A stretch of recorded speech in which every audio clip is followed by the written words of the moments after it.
Do holidays get any bigger than celebrating the actual creation of the world? Yeah, no, I didn't think so. This is You Know It, and this week we'll be talking all about Rosh Hashanah. Simply put, Rosh Hashanah is a Jewish New Year. No, that doesn't mean you're popping bottles and hitting the club like you might on New Year's Eve. But it does mean you're trying to shed the old and embrace the new. This day is important because it celebrates God creating the first humans ever, Adam and Eve. You might have heard of them. So, the same way God created Adam and Eve, you have a once-a-year opportunity during Rosh Hashanah to recreate yourself. This means that who you were last year doesn't have to be who you'll be next year. You have the chance to change and improve. And Rosh Hashanah actually has a system of making this happen that's a bit more efficient than just jotting down your goals in your notes app. Part of the system is called the Book of Life. So while the Book of Life does have the word book in its name, it's not exactly something that you can download as an audiobook or stream on Kindle. On Rosh Hashanah, you ask to be written into the Book of Life. You can think of this as a cosmic list that inscribes who will live the following year. But it's not all about life and death. It's also about asking to be granted a year full of health, happiness, positive experiences, and meaning. You know, the good life. However, this meaningful year isn't just going to happen on its own. It's going to take hard work, of course. And hard work always requires tenacity and fuel. Some of that fuel comes from food. So there's no accidental foods on Rosh Hashanah. Everything you eat, big and small, means something and helps you achieve the goals of Rosh Hashanah. You eat a round challah on Rosh Hashanah because its shape symbolizes fullness and completion. And it also sort of looks like a crown pointing to God as king. Just don't put it on your head, okay? After the motzi, that's the bread blessing, you dip the bread in honey, symbolizing our prayer for a sweet new year. You then dip an apple in honey, also symbolizing a prayer for a sweet new year, because why not do it twice?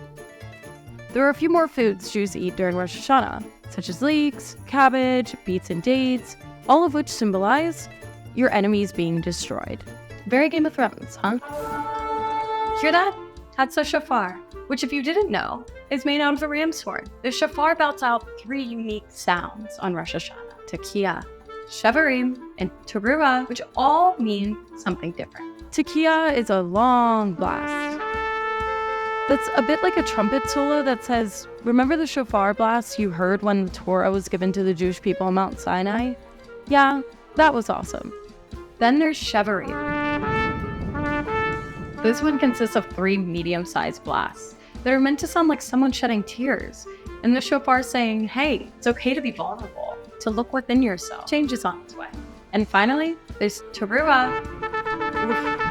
This one is full of short and powerful bursts that acts like an alarm clock to the soul. It says, hey, put down your phone and pay attention, because you got the chance to become a better person.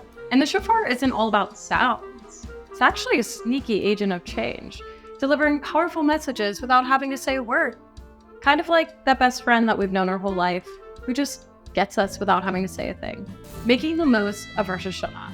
Rosh Hashanah is like that moment in a video game where you hit the reset button, unlocking your achievements for the next year and leveling up your inner self. But how can you really rock Rosh Hashanah and make it count?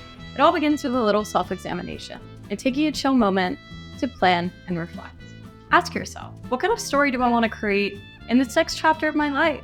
What's on your list of achievements for the coming year? Is it a better job, better grades, or simply just learning to cook something other than pasta and scrambled eggs? What's holding you back from unleashing your inner superpower? Is it stress, procrastination, or that snooze button you've become besties with? Whatever it is, pinpoint these obstacles and get ready to crush them.